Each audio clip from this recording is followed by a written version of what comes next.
За сайн байцгаана уу? Монгол Улсын хүний эрхийн үндэсний комиссаас бэлтгэн хүргэж байгаа цуврал хичээлийн энэ удаагийн сэдвээр хүний эрхийн үндсэн ойлголт хичээлийг танилцуулах гэж байна.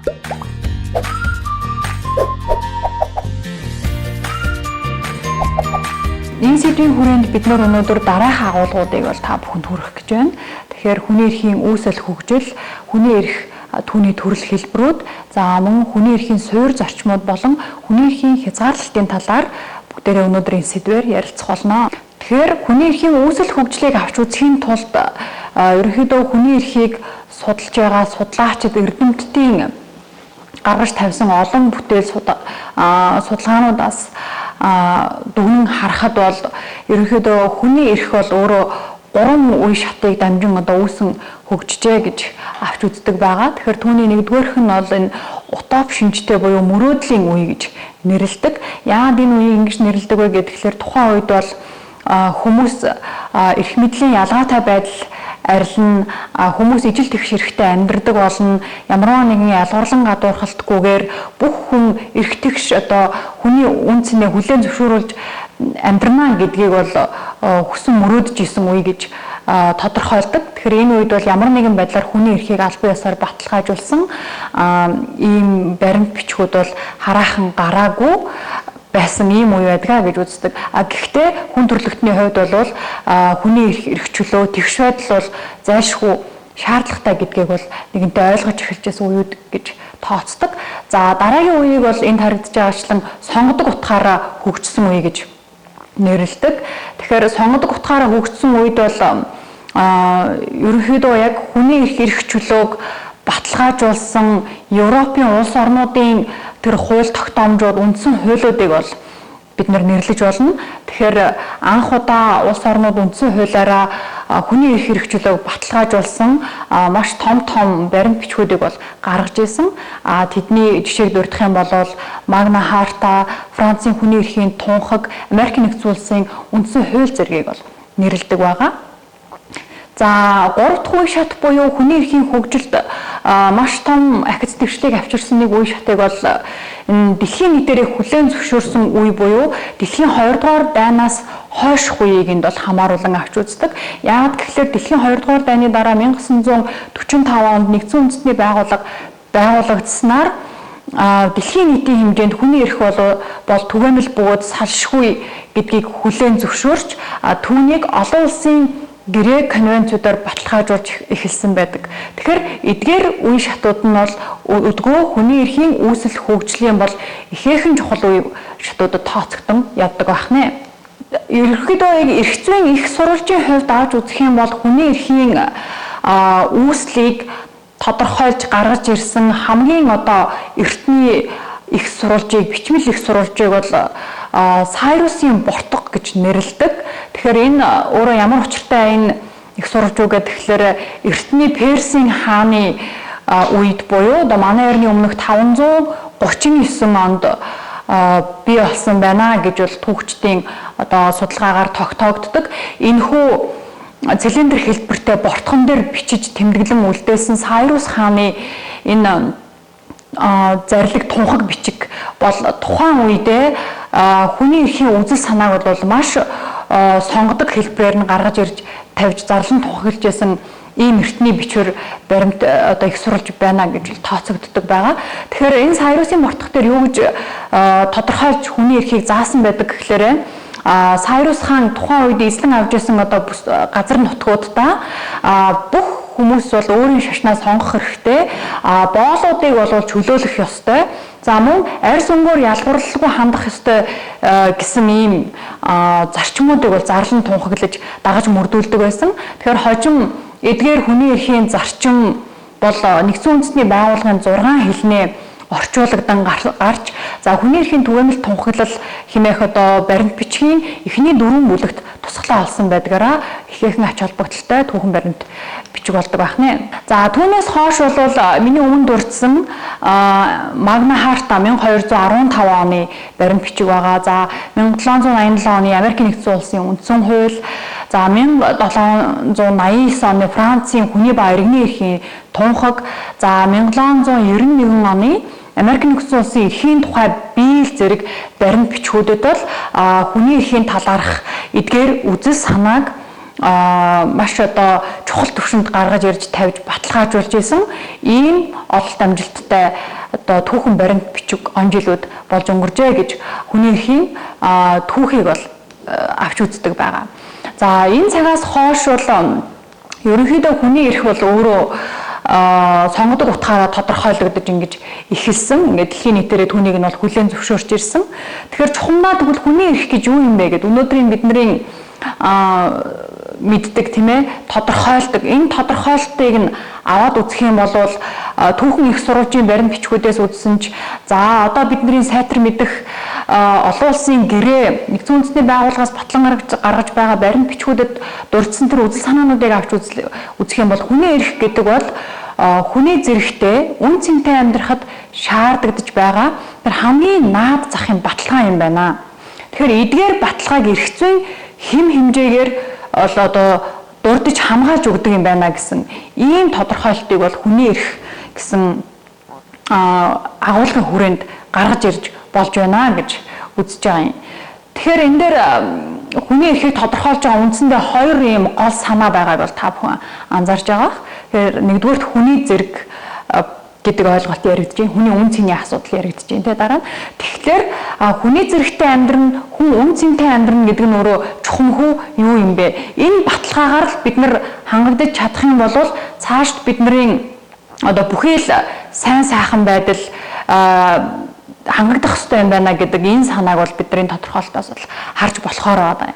Тэгэхээр хүний зэрэгтэй амьдран үн цэнтэй амьдран гэдэг бол ерөөсөө энэ дэлхий дээр хүн болж төрснийхөө хувьд гэхдээ та хаана төрснөөсөө үл хамааран аль улсын иргэншилтэйгээс эсвэл бүр огт иргэншилгүй байгаагаас ч үл хамааран тэгээд өөрийн одоо онцлог шинж бусдаас ялгаатай байдал зэргээсээ үл шалтгаалan хүн болгон яг л нэг л ижил төвшөнд үнэлэгдэх ёстой, хүлээн зөвшөөрөгдөх ёстой. Тэгээд хамгийн наад захын тэр амьдралын баталгаагаар хангагдах ёстой юм аа л гэдгийг энэ тодорхойлолтоос бид нар харж болж байна гэсэн үг. Тэгэхээр хүний эрх хэрэгжих хамгийн боломжтой тэр нөхцөлд орчныг бол эрхчлөөт орчин гэж үздэг байгаа. Тэгэхээр эрхчлөө бол ерөөсөө хүний эрх бодтойгоор хэрэгжих хамгийн таатай орчин юм а гэж тодорхойлж болно гэсэн үг. Тэгэхээр энгийн үгээр тайлбарлах юм бол эрхчлөө гэдэг нь ерөөсөө та бусдын оролцоогүйгээр хийх зүйлээ өөрөө биедээ сонгоно. Тэгээ сонгодог. Харин түүнээс уудан гарч байгаа альва үр дагаврыг та өөрөө хариуцна гэсэн ийм одоо зарчмыг бол ярьдаг.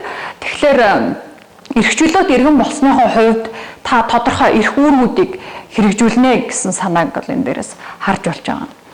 Тэгэхээр нэгэнтээ яг эдгээр одоо үзэл санаануудыг баталгаажуулах, давтах, түгээн дэлгэрүүлэх үүднээс Теодор Рузвельт хэмээх хүн хүний эрхийн дээд хэлбэр нь эрхчлөө юм а гэсэн тодорхойлтыг бас хэлсэн байдгийг энд дуртахын зүйтэй байгаа. За хүний эрхийн ангиллуудыг аваад үзэх юм бол одоо маш олон төрлөөр нь ангилж авч үзэх боломжтой байдаг. Тухайлбал одоо онлын хувьд хэрхэн ангилах, за хөгжлийнх нь үе шатаар нь, за субъектийнх нь төрлөөр нь гэдэг ингээд ангилах боломжтой. Тэгэхээр эхний одоо миний танилцуулахын ангилал бол онлын хувьд хүний эрхийг хэрхэн тодорхойлж авч үздгийг бол та бүхэнд товч танилцуулъя. Тэгэхээр онлын хувьд хүний эрхийн талаарх ойлголтыг жам ёсны эрх болон хууль ёсны эрх гэж ерөнхийдөө судлаачид бол ангилан авч үздэг. Тэгэхээр хүний эрх бол өөрөө төрөөс одоо зайлшгүй хамгаалах шаардлагатай жам ёсны эрхийн талаарх ойлголтыг мөн өөртөө агуулдаг. Нөгөө талаасаа төрөөс баталгаажуулж иж заавал баталгаажуулж байж одоо хэрэгждэг буюу тухайн нийгмийн одоо хөгжил шаардлагын үндсэн дээр бий болдог хууль ёсны эрхүүдийн талаарх ойлголтыг одоо өөртөө багтаадаг гэсэн санааг бол энэ дээрээс харж болж байна. За дараагийн нэг ангилал бол энэ хөгжлийнх нь одоо үе шатуудаар нь ангилсан ангилал байдаг. За сонгодог утгаар нь авч үзэх юм бол ерөнхийдөө хүний эрхийн хөгжлийг бол 3 үе шатад үеүүдэд хуваан авч үздэг байгаа. Тэгэхээр нэгдүгээр үеийн эрхүүд гэж нэрлэгддэг эрхүүд нь бол иргэний болон улс төрийн эрхүүдийг үүнд хамааруулан авч үздэг. Тэгэхээр нэгдүгээр үеийн эрхүүдийн үүсэл хөгжил бол онтооллын хувьд авч үзэх юм бол 18 дугаар зуунаас 20 дугаар зууны 50-ад оны хүртэлх цаг хугацааг хамаардаг. Эдгээр цаг хугацаанд бол иргэдийн ерөөсөө улс төрийн эрх чөлөө, хувийн халдшгүй байдлын эрх чөлөөнүүдийг хүлээн зөвшөөрч баталгаажуулж ирсэн байна гэж авч үздэг байгаа. За түүний дараа 2 дугаар үеийн эрхийн хөгжлийг бол гаргаж ирж тавьсан байдаг. Тэгэхээр 2 дугаар үеийн хөгжлийн эрхийн үеийн эрхүүдэд эдийн засаг, нийгэм, соёлын эрхийг бол хамааруулан авч үздэг. Тэгэхээр эдийн засаг, нийгэм, соёлын эрхүүд нь бол 20 дугаар зууны 50-ад оноос 20 дугаар зууны 90-ад оны үеийг бол хамаарч хөгжсөн ийм эрхүүдийг хамааруулж байгаа юм. Тэгэхээр эдийн засаг, нийгэм, соёлын эрхүүдэд ямар эрхүүд хамаардаг талаар бага зэрэг дэлгэрүүлбэл сурч боловсрох эрх, за нийгмийн хамгаалал хүртэх эрх, нийгмийн амьдрал харилцаанд оролцох эрх гэх зэрэг эрхүүдийг бол бид нэрэнд нэрлж болно. Мөн хөдөлмөрлөх эрх гэх зэрэг эрхүүд хамаарна. За эцэст нь бол энэ 3 дугаар үеийн эрхийг авч үздэг байгаа. Тэгэхээр 3 дугаар үеийн эрхийг бол бүлгийн эрх, хамтын эрх гэх зэргээр бол нэрлэдэг. Тэгэхээр энэ эрхүүдэд бол голчлон дэлхийн нийтийн хэмжээнд бүх нийтэд хамааруулан хамгаалах зайлшгүй шаардлагатай тэдгээр эрхүүдийг бол хамааруулж үзэхээс гадна тусгай яг үнэт зүйлээрээ нэгдсэн нийгмийн бүлдэг хамтын тийм нийгэмлэгүүдийн эрхийн асуудлыг бол голчлон авч үздэг байгаа. Тухайлбал бид нар энэ дээр хүүхдийн эрх, хөгжлийн бэрхшээлтэй хүний эрх, за мөн байгаль орчны эрхүүдийг бол энд хамааруулан авч үзэх боломжтой байгаа. За хэдийгээр албан ёсоор онлын түвшинд хүлээн зөвшөөрөгдөөгүй байгаа ч гэсэндээ бас зарим эрдэмтэн судлаачдын зүгээс гаргаж ирж тавьж байгаа нэгэн шинэ төрлийн эрхийн үйлчлэлийг бол гаргаж ирж тавьсан. Тэгэхээр энэ нь бол 4-р үеийн эрхүүд гэж нэрлэгддэг. Генетик инженерчлэлийн эрхүүд буюу хойч үеийнхний эрх гэсэн шинэ төрлийн эрхүүдийг бас сүүлийн үеийн хүний эрх судлаачид бол бас нэлээд түлхүү бас гаргаж ирж тавьж ярьж байгаа. Тэгэхээр энэ нь өөрөө товчхондоо юу илэрхийлж байгаа гэхээр нэг талаасаа ерөөсөө хүн төрлөختний тэр үндсэн шинж байдлыг хүн төрлөختний генийг авч үлдэх хамгаалахад чиглэгдсэн энэ шинэ үеийн энэ эрхүүд болон ирээдүйд тогтвортойгоор хөгжих дэлхийн ертөнцийг яг энэ тогтвортой байдлаар нь авч үлдэх ирээдүйн хойч үеийг сайн сайхан байдалд нь амьдруулахад чиглэсэн тэдгээр эрхүүдийг бол энэ 4-р үеийн эрхэд хамааруулж болох юм а гэдэг санааг бол эрдэмтэд гаргаж ирж тавьсан байдаг байгаа. Тэгэхээр хүний эрх бол хувийн эрх, бүлгийн эрх, хамтын эрх зэргээр хүнд хамаарч байгаагаараа мөн ангилагдаж болох юм маа гэсэн ийм онлайн ангиллыг бол мөн гаргаж ирж тавьсан байдаг.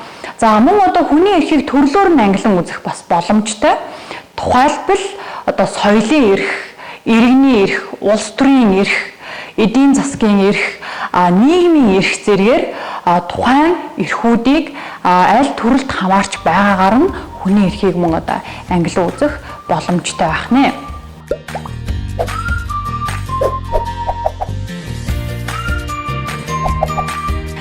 За ингээд бидний дараагийн хэсэг буюу энэ хүний эрхийг бодтойгоор хэрэгжүүлэхэд, хамгаалахад, хангахад, хөхүүлэн дэмжихэд зайлшгүй дагаж баримтлал зохих хүний эрхийн зарчмууд гэж байдаг. Хүний эрхийн үндсэн шинж чанарууд гэсэн үг тийм.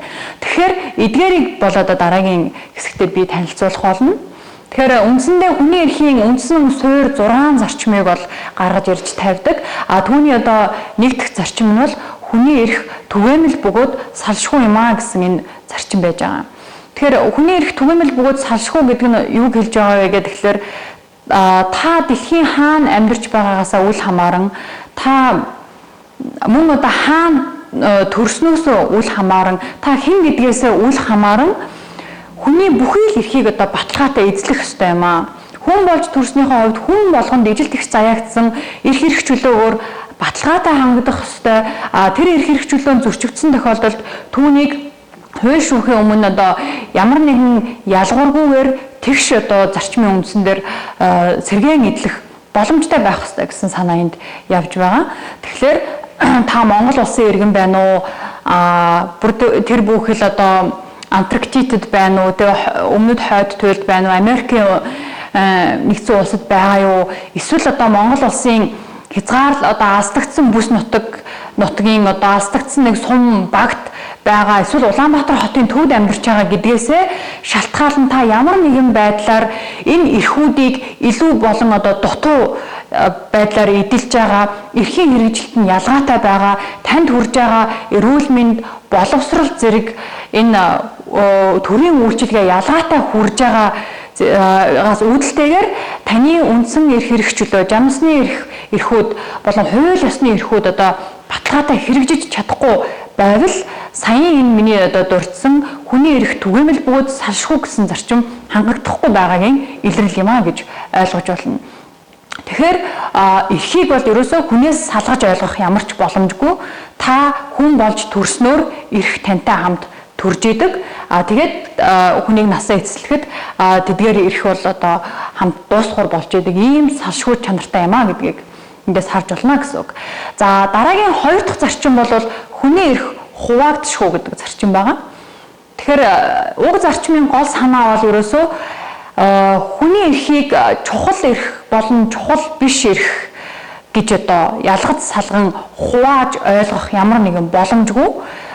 Бүх эрхүүд бол хоорондоо харилцан уялдаатай шүтэлцээтэй гэдэг одоо дараагийн зарчмын одоо юм уялдаатай энэ зарчим байж байдаг.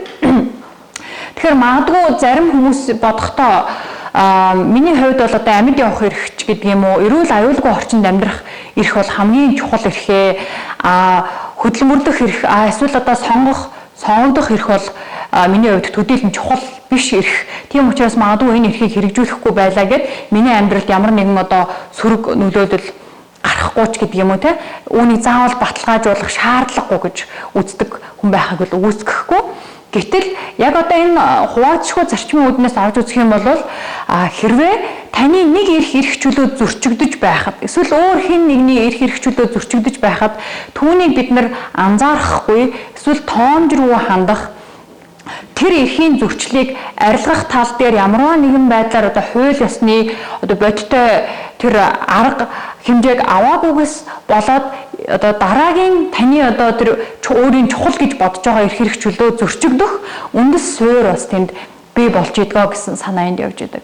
Тэгэхээр хэрвээ бид нар бүхий л эрхийг баталгаатай эдлүүлээд түүнийг хангаж хамгаалах чиглэлээр хүчин чармайлт гаргаж ажиллаж чадах юм бол бид нар бүхий л эрх хэрэгчлөөг тэгж ижил хэмжээнд хэрэгжүүлэх боломжтой юм а гэсэн үг. Тэгээ энэ дээр мөн ярихад бол одоо хүний эрхийн асуудал дээр чухал бишийн тухай ярьдаггүй гэдэгтэй адилхан тооны асуудлыг бол бас төдийлөн авч үздэггүй. Нэг хүний эрх зөрчигдөж байгаа нь энд бол хүний эрхийн зөрчил байхгүй байна гэж үзэх боломжгүй гэсэн үг. Эсвэл 10 хүний юм уу эсвэл 100 хүний эрх зөрчигдөж байгаа учраас энэ бол ноцтой асуудал боллоо гэж харах нь бол өөрөө хүний эрхийн үүднээс энэ хуваагдшгүй зарчмын үүднээс авч үзэх юм бол боломжгүй зүйл болж хувирдаг. Яагад гэвэл өмнө хэлсэнчлэн хэрвээ тэр нэг хүний эрхийн зөрчлийг бид нар үл тоож хандах юм бол мэдээж тэр ирээдүйд энэ өөрөө тэр 100 хүний эрх зөрчигдөх үндэс суурь болж байна л гэдгийг ойлгох хэрэгтэй болдгоо энэ зарчмын үүднээс. За дараагийн 3 дахь зарчим бол өмнө хэлсэн хуваагдшгүй зарчимтай бол одоо салшгүй уялдаатай байж байгаа харилцан шүтэлцээ хамааралтай гэсэн зарчим байж байгаа. Тэгэхээр харилцан шүтэлцээ хамааралтай гэдгийг нэг хүний эрх нөгөө хүний эрхээс ингэж хамаарч идэг тийм. Бүгд хоорондоо харилцан шүтэлцээтэй уялдаатай. Тэгэхээр миний эрх бусдын эрхээр хязгаарлагдана. Би мөн одоо бусдын эрхийг хүндэтгэх ёстой, бусад хүмүүс миний эрхийг хүндэтгэх ёстой гэсэн үндсэн суурь зарчимдэр явах ёстой. Тэгээд бүхий л эрхүүд чухал гэдгийг хүлээн зөвшөөрч эрхийн зөрчил бүрийг одоо анхааран үзэх ёстой юм а гэсэн санаа энд явж байгаа.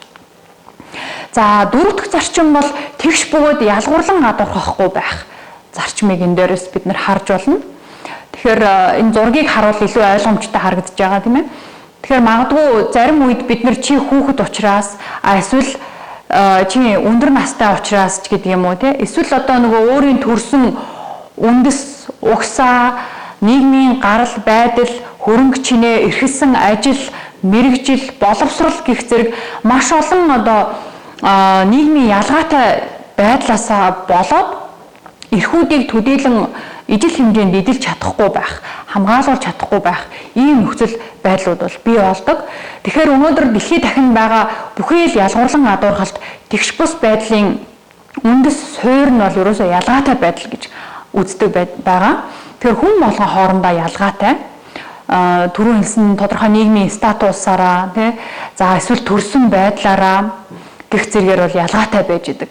Тэгэхээр энэ бүх ялгаатай байдлыг хүлээн зөвшөөрч хүн болгон хоорондоо ялгаатай гэдгийг бид нар хүлээн зөвшөөрч хүндэтгэлтэй хандснаар энэ тэгш бус байдал ялгуурлан гадуурхалтыг бол зогсоох боломжтой гэж харагддаг, харж байгаа.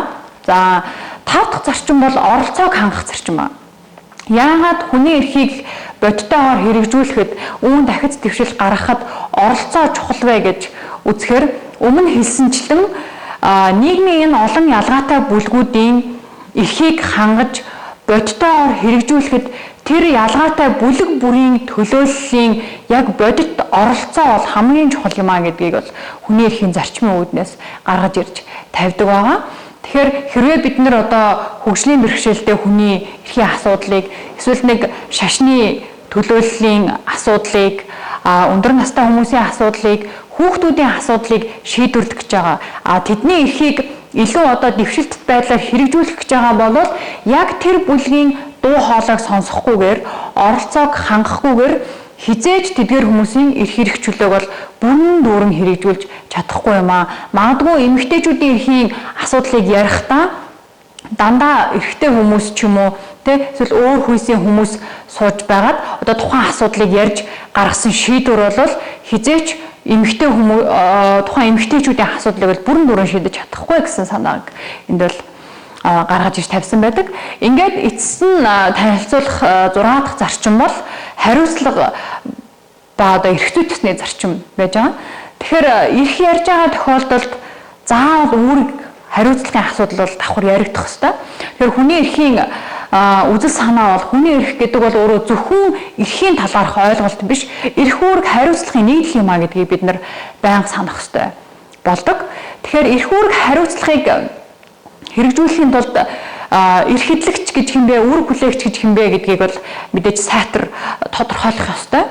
Тэгэхээр эрх эдлэгчдийн эрхээ эдлэгтэр нөхцөл боломжийг бий болгож эрх эдлэгчдийг чадахжуулснаар үүрэг хүлээгчид илүү хариуцлагатай байж үүргээ яг биелүүлдэг, бодиттой биелүүлдэг байх ёстой гэсэн энэ зарчим бол энэ дээр хэрэгжиж байдаг. Тэгэхээр үүрэг хүлээгч хэмбэ гэдгийг аваад үзэхээр ерөнхийдөө 3 төрлийн үүрэг хүлээгчийг бол тодорхойлсон байдаг. Тэгэхээр нэгдүгээр төрлийн үүрэг хүлээгчид бол мэдээж төрийг хамааруулж үздэг. Төр буюу засгийн газар одоо түүний төлөөлж байгаа төрийн албан хаагчдыг, төрийн үйлчлэгийг бид нар энд ойлгоно гэсэн үг. Тэгэхээр яагаад энэ дээр төрийг ингэж онцолж авч үздэг вэ гэхээр өнөөдөр бид нар дэлхийн түүхээс ч харж байна. Тэгээ хүний эрхийн хүүсэл хөгжлөө ингээд хөгжлийн хятадыг ч гэсэн аваад үзэхэд дэлхийн нийтийн хэмжээнд гарч байгаа хүний эрхийн хамгийн томоохон бөгөөд хамгийн ноцтой энэ хүний эрхийн зөрчлүүдийг бол дандаа төрийн одоо эрх мэдлийг хэрэгжүүлэх замаар ингэж үйлдсэн гаргасан ингэж иргэдийг хохироосон байдаг. Тэгэхээр төр эргэн хоёрын нэг том ялгаа нь гэх юм бол мэдээж энэ эрх мэдлийн тэнцвэргүй харилцаа, эрх мэдлийн энэ хуваарлалтын асуудал байдаг. Тэгэхээр төрд илүү их хэмжээний эрх мэдэл төвлөрсөн байгаагаас үүдэлтэйгээр буцаагаад тэр эрх мэдлийг одоо зүй бусаар ашиглах, хүний эрхийг зөрчих, хэрэгсэл болгож ашиглах энэ тохиолдол бол маш их байдаг. Тийм учраас энэ дээр заавал төрөөс ямар нэгэн байдлаар хүний эрх зөрчсөн шийдвэр гаргасан, үйл ажиллагаа хийсэн, төрийн албан хаагч үйлдэл эсвэлтгүйгээрээ иргэний эрх хэрэгчлөөг зөрчсөн бол хариуцлага хүлээлгэх энэ механизм бол заавал ажиллах ёстой. Энэ бол өөрөө тодорхой байх ёстой гэсэн санаа энд яригддаг байгаа. За хоёр дахь төрлийн үүрэг хүлээгчид хэнийг хамааруулдаг вэ гэхээр мэдээж хувь хүн буюу иргэд тийм. Тэр өмнө ярьж исэн миний эрх чиний эрхээр хязгаарлагдана гэдэг энэ санааг бол хүн болгон мэддэг. Тийм учраас бид нэр эрхээ хэрэгжүүлэхдээ бусдын эрх хэрэгчлөөг хүндэтгэх ёстой. Бусдын эрх хэрэгчлөөнд халтахгүй байх ёстой. Хэрвээ эрхээ эдлэхдээ өөрийн эрх чөлөөг хэрэгжүүлэхдээ бусдын эрх хэрэгчлөөнд халтсан бол яг тодорхой тэр үүрэг хариуцлагыг бас хүлээх ёстой гэсэн санаа явж байгаа тийм. Тэгэхээр хэрвээ иргэн хүн, хувь хүн хүний эрх зөрчсөн тохиолдолд тодорхой яг одоо эрүүгийн хариуцлага, зөрчлийн хариуцлага ч гэдэг юм уу тэр иргэний хариуцлагуудыг бол хүлээлгдэг байгаа. За ингээд 3 дахь төрлийн үүрэг хүлээгчид бол төрд ч хамаардаггүй, яг хувь иргэнд ч хамаардаггүй бусад этгээд гэж нэрлэгддэг буюу одоо корпорац, компаниуд, хувийн хэвшил байгууллагууд, мөн одоо иргэний нийгмийн байгууллагууд гэдэг юм уу эдгээр энэ субъектуудыг хамааруулан үздэг байгаа. Тэгэхээр тэд ч бас одоо хүний эрхийн үүднээс тодорхой үүрэг хариуцлагуудыг хүлээх ёстой. Аливаа үйл ажиллагаагаараа аливаа үйлчилгээгээр хүний эрх хэрэгжүүлээг бол зөрчиж болохгүй. Энэ тохиолдолд мөн одоо хариуцлагаас гадна үлдэх бол боломжгүй гэдгийг л энд тодорхойч өгсөн юм зарчим байгаа.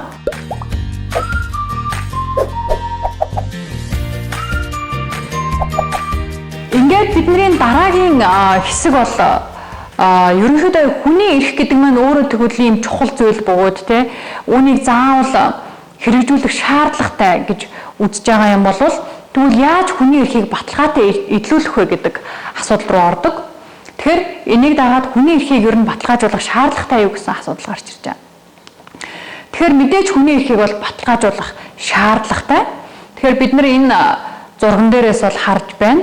Тэгэхээр хүний эрхийг баталгаажуулаагүй олон улсын хэмжээнд хүлээн зөвшөөрч баталгаажуулаагүйгийн хор уршигыг бид нар зөвхөн одоо энэ дэлхийн 2 дугаар дайнд амь өргөцсөн энэ хохирогчдын мэдээллээс бол харж болж байна.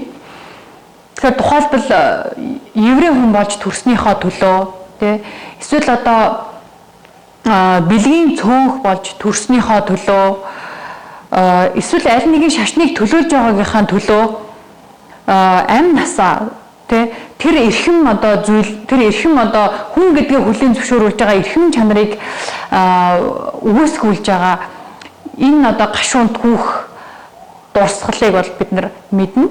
Тэгэхээр энэ бол өөрөө буцаад тэгвэл энэ хүмүүсийн эрх хэрэгчлөөг бид нар хинээс шаардах ёстой байлээ тийм. Энэ хүмүүсийн өмнө хэн хариуцлага хүлээх вүлээ? Эдгээр хүмүүсийн эрх хэрэгчлөөг амь насыг хэн хохироосон бэ гэдэг асуудлыг гаргаж ирж тавиад хариуцлага хүлээлгэх талаар авч үзэхэд бол энд хүний эрхийг албан ёсоор олон улсын хэмжээнд баталгаажуулаагүй байсан учраас энд бол харамсалтай юм үр дүн бол харагддаг. Тэгэхээр дэлхийн 2 дугаар дайн дээр үндэслэн 2 дугаар дайны дараа хүн төрлөختөн дэлхийн нийтээр ерөөсөө хүний эрх гэдэг бол чухал зүйл юм байна тий. Хүн болгон ижил гэдгийг бид нар хүлээн зөвшөөрөх ёстой юм байна гэдэг үндсэн дээр нэгдсэн үндэстний байгууллагыг байгуулж хамгийн түрүүнд хүний эрхийн түгээмэл тунхаглал хэмээх баримт бичгийг 1948 онд батлан гаргаснараа дэлхийн нийтээр анх удаа хүний эрх бол түгээмэл бөгөөд салшгүй юм гэдгийг бол хүлээн зөвшөөрсөн гэдгийг бид өмнө хэлсэн. Тэгэхээр энэ дээрээс бид нэр товчхондоо бол ерөөсөө хүний эрхийг баталгаажуулсан хамгийн анхны олон улсын баримт бичиг тэр хүний эрхийн баталгаа бол 1948 онд батлагдсан хүний эрхийн түгээмэл тунхаглал юм гэдгийг харж болж байна гэсэн үг. За хүний эрхийн түгээмэл тунхаглалын үзэл санааг бол хожим маш олон одоо төрлийн баримт бичгүүдээр түүнийг даган гарсан одоо олон улсын гэрээнүүдээр улам бүр баталгаажуулж улс орнуудад бол үүрэг хариуцлагыг нь илүү тодорхой болгож өгсөн байдаг. Түүний нэгэн адилаар улс орнууд өөрсдийн үндсэн хуулиараа дамжуулан мөн одоо хүний үндсэн эрх хэрэгчлөөг бол баталгаажуулж өгдгийг бол бид нар мэднэ. Тэгэхээр тухайлбал манай 1992 онд батлагдсан үндсэн хууль бол одоо хамгийн анхны удаа хүний эрх хэрэгчлөө гэсэн ийм тусгайсан бүлгийг оруулж хүний эрхийн түгээмэл тунхаглалаар баталгаажуулсан хүний эрх хэрэгчлөөний баталгааг бүрэн дүүрэн оруулж өгөхөөс гадна за мөн одоо хүний үндсэн болон журам төвөргүүдийг ингэж хуульчлан зохицуулж өгсөн сонгодог одоо ийм үндсэн хууль болсон гэж үздэг байгаа. За тэгэхээр олон улсын саяын дурдсан олон улсын гэрээнүүд болон одоо үндсэн хуулиар баталгаажуулсан хүний эрхийг баталгаатай эдлүүлэхийн тулд тэгвэл төр ямар үүрэг хүлээх ёстой юм бэ? Төрөөс юу хийх ёстой юм бэ гэдэг асуулт энд гарч ирж байгаа. Яагаад гэвэл хүний эрхийг баталгаажуулах, хүний эрхийг хангах, хэрэгжүүлэх хамгийн одоо чухал бөгөөд одоо хамгийн үүрэг хариуцлагыг хамгийн их хүлээдэг тэр хэсэг бол төр байж идэг, төр засгийн газар байж идэг. Тэгэхээр төрөөс хүний эрхийг бодитойгоор хэрэгжүүлэхэд, хүний эрхийг хангаж хамгаалахад бол дараах 3 үүргийг, үндсэн үүргийг бол хүлээж идэг төрийн үүрэг. Тэгэхээр төрийн үүрэг гэдэг маань ерөөсөө бүхий л төрийн үйл ажиллагаа, төрийн байгууллагууд, яам, агентлагууд, за тэгээд төрийн албан хаагчдад бүгдэнд нь хамааралтай гэсэн үг энэ үүрэг. Тэгэхээр төр бол нэгдүгээр хүний эрхийг хүндэтгэх үүргийг хүлээж идэг.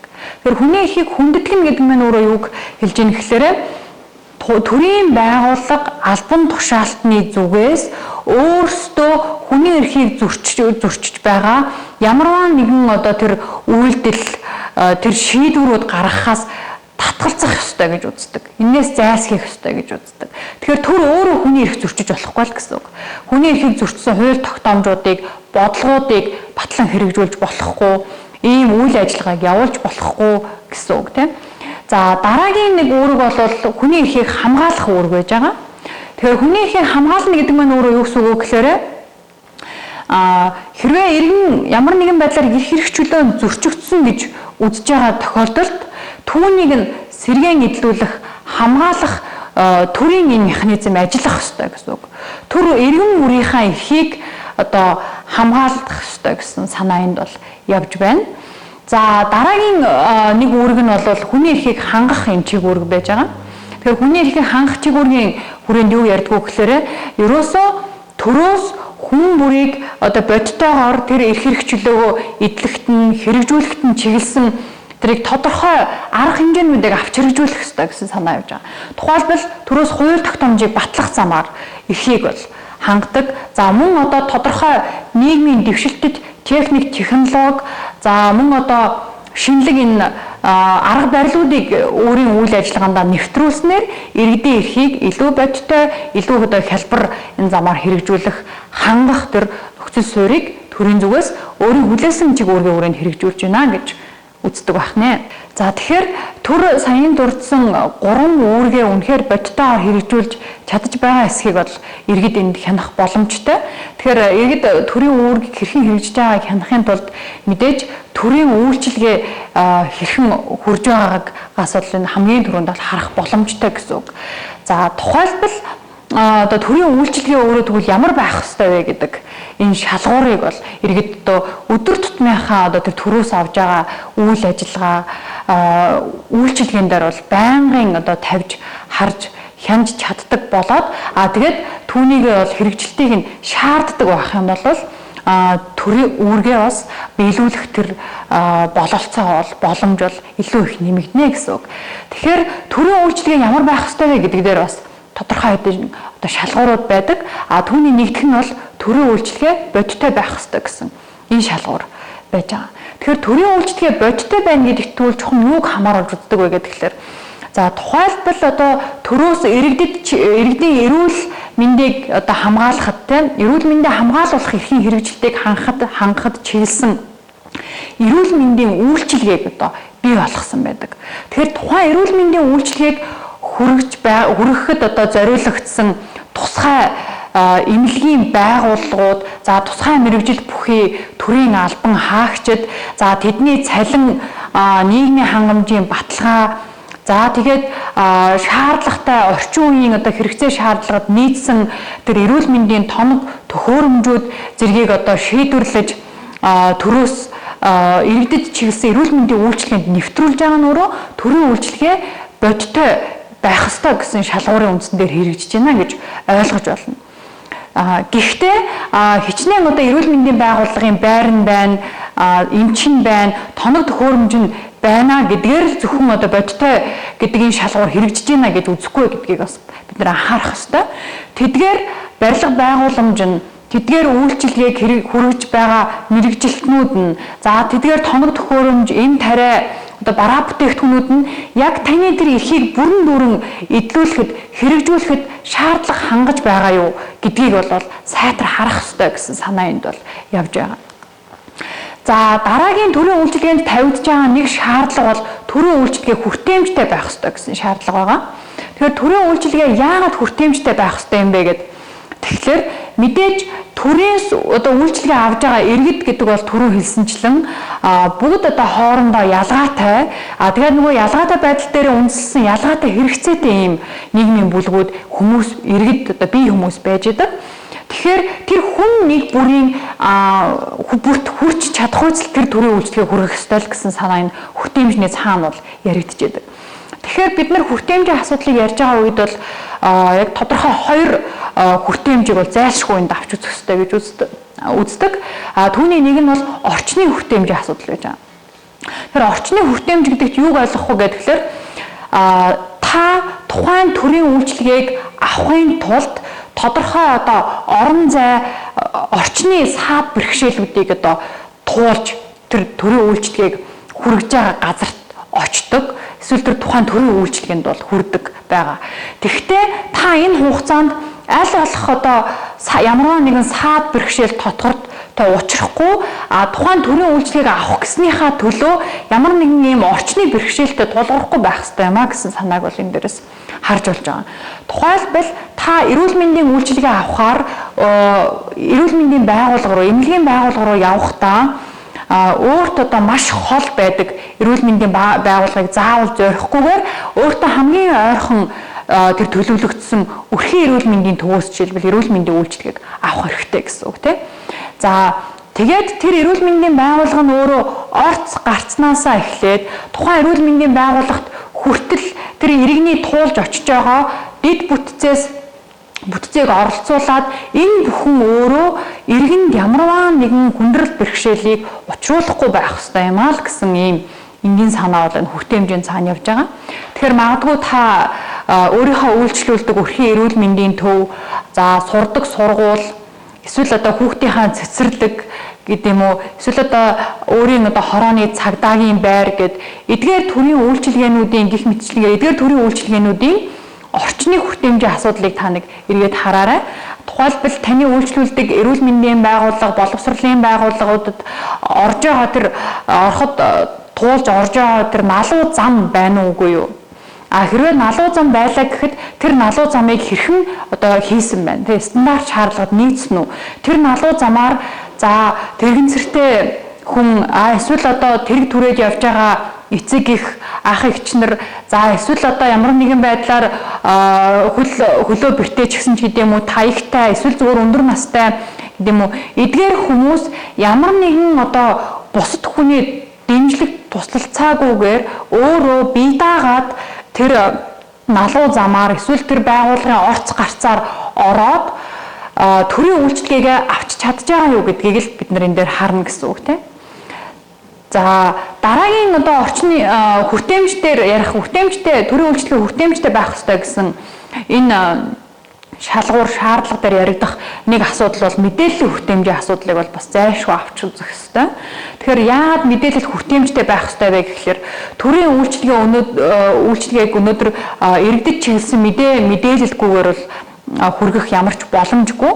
Тухайлбал одоо тухайн төрийн үйлчлэгийг хэн үзүүлэх юм, хаана үзүүлэх юм, тухайн төрийн үйлчлэгийг авахын тулд иргэд ямар одоо шаардлага шалгуурыг хангах ёстой, ямар баримт бичгийг бүрдүүлэх ёстой юм ч гэдэг юм уу.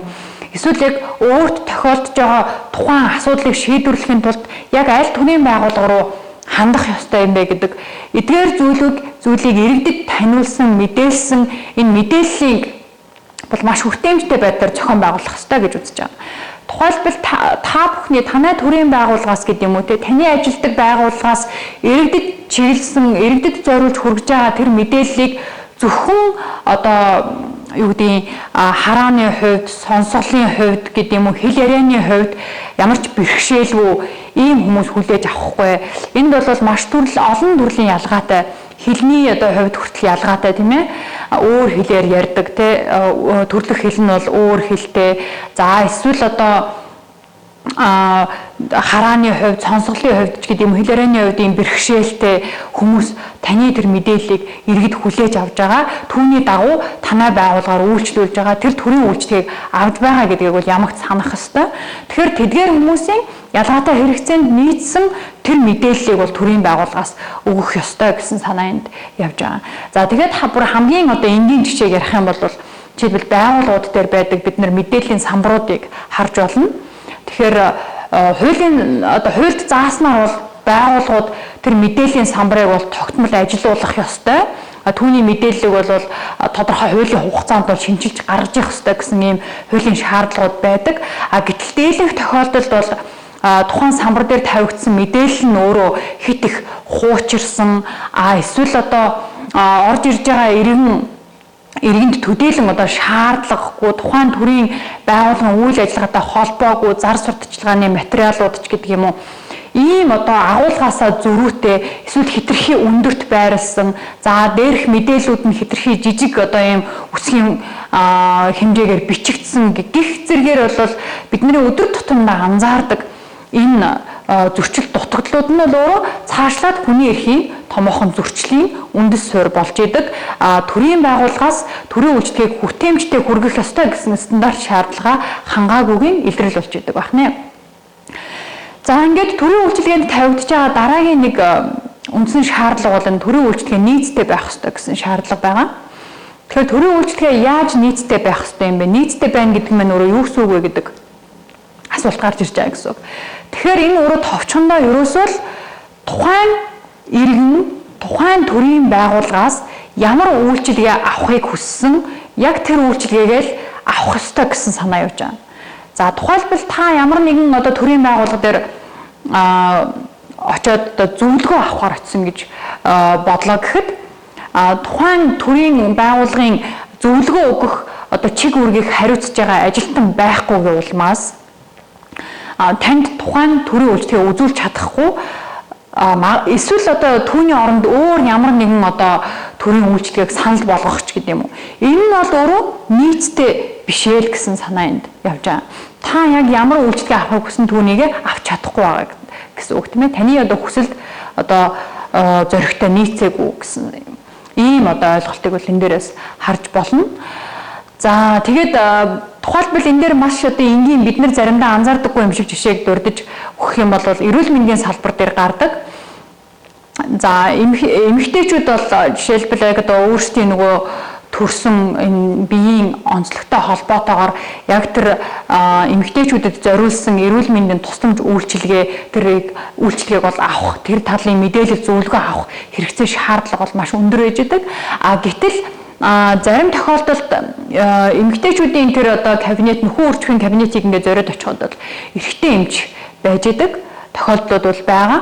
Тэгэхээр энэ бол өөрөө эрэгтэй эмч байж болохгүй гэсэн санаа бол огтхонч биш. Гэтэл тухайн эмэгтэй бол одоо тийм эрэгтэй эмч ажиллаж байгаагаас үүдэлтэйгээр яг нөгөө зорж очисон тусламж үйлчилгээг авч чадахгүй өнгөрөх те санаа зовох, ичих гэдэг юм уу энэ байдлаас болоод өөрт таагүй мэдрэмж төрж байгаагаас болоод тэр үйлчилгээг авч чадахгүй эсвэл авсан ч сэтгэл дундуур авж байгаа нь бол өөрөө тэр төрлийн үйлчилгээ тухайн иргэний яг хэрэгцээ шаардлагад нийцээгүй байна л гэж үзэж байгаа юм.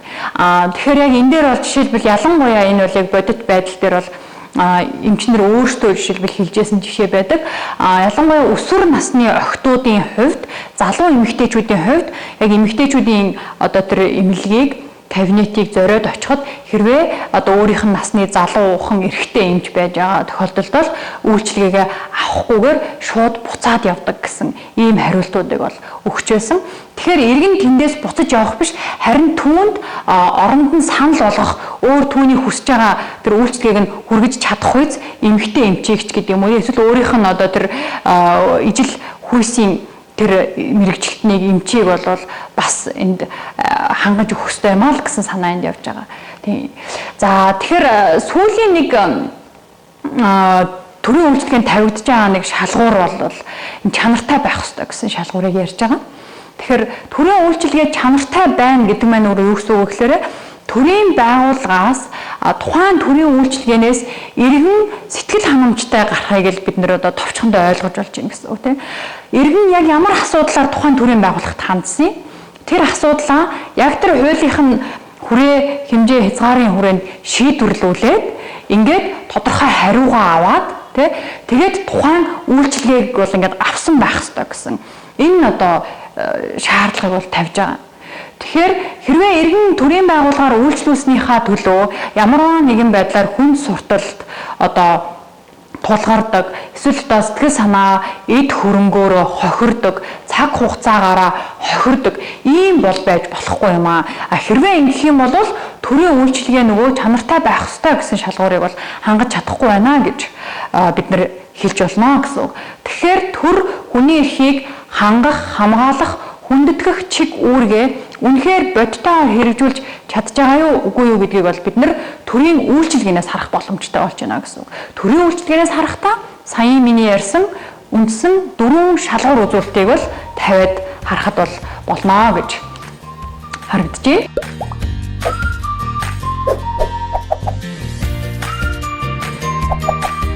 За ингээд эцэст нь бол миний танилцуулах сэдв бол хүний эрхийн хязгаарлалтын асуудал энд бол орж ирж байгаа. Тэгэхээр үүний өмнө тавих асуулт нь хүний эрх ер нь хязгаартай юу? Эрх гэдэг өөрөө хязгааргүй боломж юм уу гэдэг асуултыг та бүхэн өөртөө тавиад үзээрэй. Тэгэхээр мэдээж хүний эрх бол хязгааргүй боломж, хязгааргүй зүйл бол биш юм аа. Тэ? Тодорхой одоо нөхцөл шаардлагын үндсэн дээр бол хүний зарим эрхчлөлөөг бол хязгаарладаг. Тэ? Хязгаарладаг байж байгаа. Тэгэхээр тэгвэл тэрийг яг ямар үндэслэл шаардлагаар яаж хязгаарлах ёстой юм бэ гэдэг асуулт энд гарч ирж байгаа. Тэгэхээр хин дуртай нь одоо хин нэгний эрхийг хязгаарлах юм уу те? Хэрэг хүний эрх хязгаартай гэж үзэж байгаа юм бол тэгэхээр энэ слайдн дээр харагдаж байгаачлан хүний эрхийг бол хуулийн дагуу хязгаарлалт хийж бол болдог. Гэхдээ бас хууль бус хязгаарлалтууд хийгдэж идэг. Зөвхөн хүний эрхийг хуулийн дагуу хязгаарлах ёстой боловч хууль бус хязгаарлалтууд одоо гардгаал гэсэн санаа энд харагдаад байна тийм. Тэгэхээр хуулийн дагуу хязгаарлалт гэдэг тэгвэл юуг ойлгож байгаа юм бэ? Тэгэхээр хуулийн дагуу хязгаарсан бол тэгвэл энэ зөв юм уу гэдэг асуулт гарч ирж байна. Тэгэхээр мэдээж хуулийн дагуух хязгаарлалт гэдэг нь бол өөрөө бусад хүний эрх хэрэгч чөлөөг хамгаалах зорилгоор зөвхөн хууль ёсны дагуу буюу хуулиар заасан тэр хэмжээ хязгаарын хүрээнд тэр хүний эрхийг хязгаарлаж болно гэсэн энэ санаа энд явж байгаа. Тэгэхээр хэрвээ энэ одоо үндэслэл шаардлагын үүднээс хуулийн дагуу хүний эрхийг хязгаарсан, хууль ёсоор хүний эрхийг хязгаарсан бол энэ бол хүний эрхийн зөрчил биш юм аа гэж ойлгоно гэсэн үг. Харин хүний зам ёсны эрхийг хязгаарлаж байгаа тохиолдолд бол энэ бол өөрөө хүний эрхийн зөрчил болдог байна. Тэгэхээр энэ бол хууль бус хязгаарлалт буюу энэхүү хязгаарлалт нь хүний эрхийн зөрчлөө гэсэн санаа энд явж байгаа. Тэгвэл энэ хязгаарлалт нь өөрөө ямар одоо үндэслэл шаардлагаар ямар нөхцөлд хийгдвэл түрүүний ярьсан хууль ёсны хязгаарлалт болох вэ гэдгийг бид нэр одоо илүү бага зэрэг дэлгэрүүлж харъя. Тэгэхээр үндэсний аюулгүй байдлыг хамгаалах, нийгмийн хэв журмыг сахиулах, нийтийн эрүүл мэндийг хамгаалах, нийтийн ёс суртахуун, бусдын эрх хэрэгчлөөг хамгаалах үүднээс энэ нөхцөл байдлууд бий болсон тохиолдолд хүний зарим эрх хэрэгчлөөг бол хязгаарлаж болно гэж бид нэрэнд үзэж байгаа гэсэн үг. Тэгэхээр хэрвээ одоо энэ дурдсан нөхцөл байдлууд бий болсон бол таны эрхийг тодорхой хэмжээ хязгаарын хүрээнд одоо хязгаарлана гэж ойлгож байна гэсэн үг. За тэгвэл энийг тэгвэл энэ нөхцөл байдал үүсчихсэн юм чи одоо шууд хязгаарлаж болох юм байна гэж бас бид нэр ойлгож болохгүй. Хязгаарлалтыг бол яг тодорхой шаардлагад нийцүүлэн бол хийх ёстой гэдгийг бол Монгол Улсын үндсэн хуулиар баталгаажуулж өгсөн байдаг. Тэгэхээр тухайлбал энэ хязгаарлалт нь өөрөө ямар байх ёстой юм бэ гэхээр хязгаарлах болсон одоо тэр зорилго нь тодорхой байх ёстой гэж байна.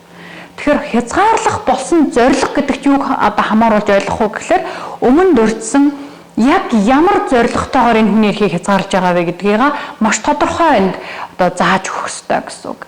Тухайлбал нийтийн эрүүл мэндийг хамгаалах үүднээс хэрвээ бусдын одоо эрх хэрэгчлөөг хязгаарлаж байгаа бол яг тэр нь тодорхой байх ёстой. Тухайлбал одоо COVID-19 өвчин гарсантай, дэлхийд дахинд гарсантай холбоотойгоор сургууль цэцэрлэгүүдийг хаах, тодорхой үйл ажиллагаа явуулахыг хориглох, хүмүүсийн зорчих эрхэд хязгаарлалт хийх зэрэг нь бол өөрөө хүний эрхийг хязгаарлаж байгаагийн нэг хэлбэр байж байгаа. Тэгэхээр үүний нөгөө зорилго нь юу вэ гэхээр нийтийн эрүүл мэндийг хамгаалах гэдэг зорилго энд тодорхой байна, тийм ээ. За тэгэхээр энэ хязгаарлалт бол ямар тач одоо саяхан хэлсэн хязгаарлах болсон зорилго тодорхой байх ёстой гэсэн шаардлагыг бол хангаж байна гэсэн үг. За дараагийн нэг шаардлага нь бол хязгаарлаж байгаа хэр хэмжээнд тодорхой байх ёстой гэсэн шаардлага тавигдаж байна. Хязгаарлаж байгаа хэр хэмжээ тодорхой байна гэдэг маань өөрөө тухайлбал саяхан одоо хөл хорио тогтоож байгаа хязгаарлалтын дээр авч үзэх юм бол тухайн хөл хориог яг ямар бүс нутагт ямар хугацаагаар тогтоож байгаа вэ гэдэг нь өөрөө маш тодорхой байх ёстой гэсэн үг. Тэрнээс одоо өнөөдөр жишээлбэл 5 дугаар сарын одоо 10-ны өдрөөс хөл хорио тогтоолоо гэдэг шийдвэр гаргаж байгаа нь өөрөө энэ бол тодорхойгүй, хязгаарлаж байгаа хэр хэмжээ өөрөө тодорхойгүй байна гэж ойлгогдож байна. 10-наас хизээний хүртэл энэ хөл хориог тогтоож байгаа юм, аль бүс нутагт тогтоож байгаа, аль улс оронд тогтоож байгаа юм гэдэг нь өөрөө тодорхойгүй байна гэсэн үг. Тэгэхээр энэ өөрөө маш тодорхой байх ёстой. Яагаад гэвэл энэний цаана дандаа хүний одоо өдөр тутмын үйл ажиллагаа, хүний эрх хэрэгжүүлээний асуудал яригдж идэг учраас хүний эрхийг ингэж тодорхой бус үндэслэл шаардлагаар тодорхой бус хэмжээ хязгаарын хүрээнд бол хязгаарлаж огтхонч болохгүй гэсэн үг. За дараагийн нэг хязгаарлалтын дээр тавигдж байгаа шаардлага бол зөвхөн хуулиар хязгаарлана гэсэн шаардлага гэж байна. Зөвхөн хуулиар хязгаарлана. Тэгэхээр хүний эрхийг зөвхөн хуульд заасан үндэслэл шаардлага хэмжээ хязгаарын хүрээнд л хязгаарлана. Хуулиас давсан ямар нэгэн байдлаар одоо шийдвэр гаргаж хүний одоо үндсэн эрх хэрэгжүүлэг бол хязгаарлаж зөрчиж болохгүй юм а гэсэн санаа энд бол явж байгаа. За тэгээд мөн одоо энд тавигдж байгаа бас нэгэн шаардлага бол ардчилсан нийгмийн шаардлагад нийцсэн байх ёстой гэж. Тэгэхээр ардчилсан нийгмийн шаардлагад нийцнэ гэдгийг ерөөсөө энгийн үгээр тайлбарлах юм бол тэр хязгаарлах болсон зорилго нь хэр хэмжээтэйгээ нийцтэй байх ёстой юм а гэдгийг бид нар эндээс харж байна. Тухайлбал үнэхээр тэр хязгаарлалтыг хийх шаардлага байсан уу гэдгийг л харна гэсэн үг. Тэгээд тэр хийж байгаа хязгаарлалт нь өөрөө тэр зорилгыг хэрэгжүүлэхэд яг одоо тэр чиглэгдсэн үү гэдгийг харна л гэсэн санаа явж байна. Магадгүй одоо юу гэдэг нийтийн эрүүл мэндийг хамгаалах үүднээс COVID-19 өвчин гарсантай холбоотойгоор хүний эрхийг тэгвэл хязгаарлаж болох юм байна. Яагаад гэвэл нөхцөл байдал нь бий болцсон учраас гэдэг үндслээр иргэний үндсэн эрхийг хязгаарлаж болохгүй гэсэн үг. Тухайлбал одоо юу гэдэг COVID-19 өвчтэй холбоотой мэдээлэл авах хэрэгтэй, амьд явах эрх, одоо наад захын хоол хүнс, эрүүл ахуйн одоо тэр үйлчлэгээр хангадах эрхийг нь хязгаарлаж болохгүй гэсэн үг. Тэгэхээр өөрөө нөгөө хязгаарлаж байгаа хэр хэмжээ нь хязгаарлах болсон зорилготойгоо нийцтэй байна гэдэг санааг бид нэр дээрээс харж болно гэсэн. За ингээд эдгээр дөрвөн одоо хязгаарлалтын шаардлагыг дөрвөлнгийн хангаж байгаа тохиолдолд хийсэн хязгаарлалт бол өөрөө түрүүний ярьсан хууль ёсны хязгаарлалт болдог байх нэ. Эдгээрийн аль нэгийг л хангаагүй хязгаарлалтыг хийх юм бол энэ маань өөрөө хууль бус хязгаарлалт буюу хүний эрхийн зөрчил болно гэдгийг давтан ойлгож авах хэрэгтэй. Хэдийгээр тэр хязгаарлалтыг эрх бүхий албан тушаалтан хийсэн байсан ч одоо өөрийнхөө бүрэн эрх чиг үүргийн хэмжээнд хэрэгжүүлсэн байсан ч эсвэл одоо дээд шатны албан тушаалтнаас өгсөн үүрэг даалгаврын одоо хүрээнд хэрэгжүүлсэн байсан ч энэ өөрөө зөвтгөх үндэслэл болохгүй юм а гэдгийг бид нар энэ дээрээс харж болно гэсэн үг. За тэгвэл хязгаарлах болсон нөхцөл байдал хангалттай бий болсон. За тэгээд хязгаарлалтын саяын одоо шаардлагуудыг хангацсан байлаа ч гэсэндээ хизээч хязгаарлаж болохгүй эрхүүд гэж бол байдаг. Тэгэхээр энэ эрхийг бол одоо бид нар маш сайтар мэддэг байх хэрэгтэй. Бид нар эдгээр эрхүүдийг мэдэхгүйгээсээ болоод жишээлбэл одоо хүний хязгаарлаж болохгүй эрхийг хязгаарласан ийм одоо шийдвэрүүдийг гаргаж хүний эрхийн ноцтой зөрчлүүдийг бий болгож идэг. Тэгэхээр тухайлбал хүний амьд явах эрхийг ямар ч нөхцөл байдал байсан зөрчиж болохгүй гэсэн үг, хөндөж болохгүй гэсэн үг, хязгаарлаж болохгүй гэсэн үг. За мөн хүнийг эрүүл шүүлтэд өртүүлж болохгүй гэсэн үг. Хүнтэй хүнлэг бусаар харьцаж, нэр төрийг нь доромжлон харьцаж шийтгэж болохгүй гэсэн. Одоо санаа энд явж байгаа. За мөн одоо хүнийг өөрийнх нь зөвшөөрлгүйгээр, сайн дурын зөвшөөрлгүйгээр эмнэлгийн болон эсвэл шинжлэх ухааны туршилтанд хамруулж болохгүй. Энэ эрх хэрэгжүүлэг бол энэ одоо сайн дурын зөвшөөрлгүйгээр эмнэлгийн болон эсвэл шинжлэх ухааны туршилтнаас ангид байх эрхчлөлтөг бол хизээч хязгаарлаж болохгүй гэсэн үг.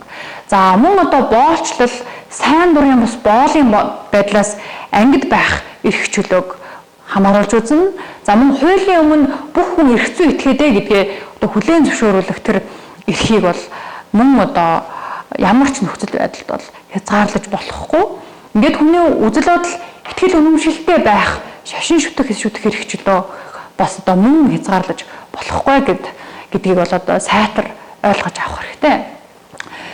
За ингээд ерөнхийдөө өнөөдөр бидний зүгээс та бүхэнд танилцуулж байгаа хүний эрхийн талаарх ерөнхий ойлголт маань энд хүрээд өндөрлж байна. Ингээд анхаарал хандуулсан явдалд баярлалаа.